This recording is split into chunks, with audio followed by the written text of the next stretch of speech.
Dhe të dashur miq, pitalkat I kemi gati.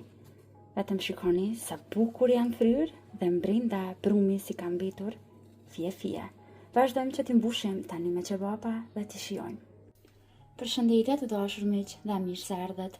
Përsëri jemi sot së bashku edhe për një tjetër recetë. Një nga kërkesat e juaja më të mëdha ishte edhe receta e pitalkave ose samunave tradicional, ashtu siç janë gatuar nga gjyshet tona, dhe mundohem që t'i sjell të gjitha kërkesat që I bëni. Pa humbur kohë, vazhdojmë që ta përgatisim brumin e pitalkave. Fillimisht në një enë më të madhe dhe më të thellë, ku do ta formojmë brumin, shtojmë 300 ml ujë, por bëni kujdes, uji duhet të jetë I vakët. Nëse juve nevojitet më tepër, mund të dyfishoni të gjitha masat që unë po I paraqes. Te uji I vakët, vazhdojmë që të shtojmë maja buke në pluhur. Në total, për këto masa, do të shtojmë 2 lugë të vogla, ose 2 lugë çajit me maja buke në pluhur. Maja e bukës të aktivizohet më mirë dhe më shpejt, gjithmonë duhet që të shtoni pak sheqer. Sheqer do të shtojmë një lugë të vogël çajit. Përzijem një herë mirë që të bëhen bashk maja e bukës, sheqeri dhe uji I vakët. Tani, sekreti I pitalkave qëndron në shumë detaje, por një nga detajet më të rëndësishme është përzierja. Përzierja e brumit bëhet vetëm me lugë dhe asnjëherë me dorë, dhe brumi I pitalkave duhet të jetë I butë. Vazhdojmë që ta shtojmë miellin, por miellin e shtojmë pak nga pak dhe duke e kontrolluar. Në total do të shtojmë dikon 400 gram miell. Shtojmë edhe një lugë çaj me kryp dhe vazhdojmë përzierjen. Siç u thash, vetëm me lugë, duke përzier, duke kontrolluar dhe duke shtuar pjesën e mbetur të miellit pak nga pak. Shtojmë miell.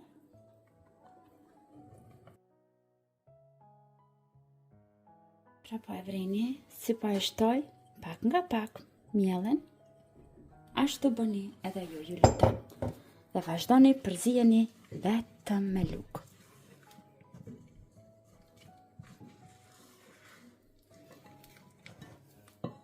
Dhe kështu duhet të duket brumi I pitalkave. Një brum I hollë dhe I ngjeshur vetëm me lugë. Gjithçka që duhet bëjmë është që ta mbulojmë brumin mirë dhe të lejojmë që të dyfishohet në ambient dhume, dikon prafërsisht 30 deri në 40 minuta, derisa të shohim se brumi është dyfishuar. Tani dikon pas 40 minutave, brumi është aktivizuar mirë, është dyfishuar mirë dhe është gati. Duhet të duket kështu. Vazhdojmë tani që ta punojmë. Në vendin ku do të punojmë, do të shtrojmë pak miell. Vazhdojmë tani që brumin ta palosim nga jashtë brenda. Tani brumin vazhdojmë që ta ndajmë një herë në dysh, pastaj në 4 pjesë të barabarta. Nëse juve ju nevojitet më tepër, atëherë lirisht mund të dyfishoni të gjitha masat cilat unë I përdora për ta gatuar këtë brum. Dhe vazhdojmë përsëri që t'i palosim, ashtu siç bëm kur e palosëm brumin në fillim, nga jashtë brenda disa herë. Pra kjo është një nga teknikat që do të ndihmon që pitalkat na fryhen pastaj gjatë pjekjes.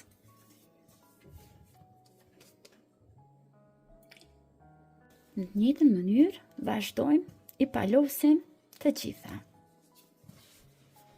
Dhe pasi I ngjeshim edhe një herë që të gjitha dhe I bëjmë në këtë mënyrë, lejojmë që të pushojnë edhe 15 minuta tjera. Si kanë pushuar për 15 minuta, vazhdojmë tani që t'i hapim me duar lehtë në këtë mënyrë. Mos I shtypni shumë, mos të bëhen shumë të holla. Pra mos harroni të shtypni shumë lehtë.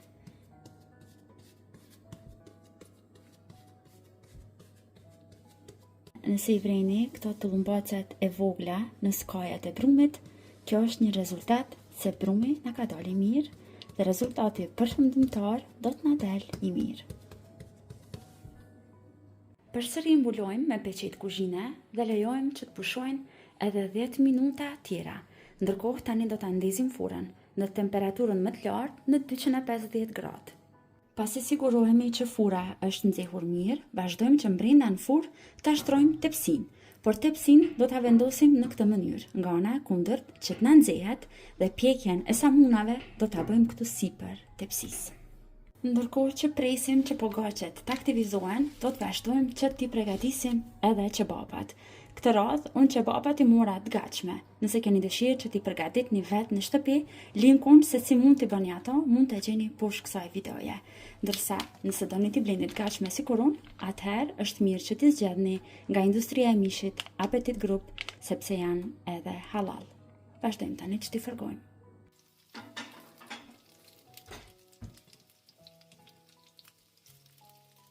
Pasi kanë pushuar pitolkat edhe 15 minuta tjera, sipër shumë lehtë, do t'i lyejm me pak kos.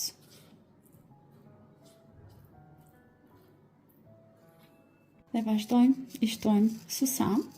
Unë po përdor sot susam të zi, po mund përdorni edhe susam thjesht.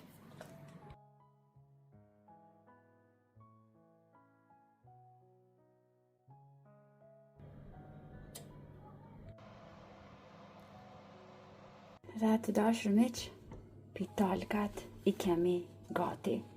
Vetëm shikoni sa bukur janë fryrë dhe brenda brumi si ka mbitur fije. Vazhdojmë që t'i mbushim tani me çebapa dhe t'i shijojmë.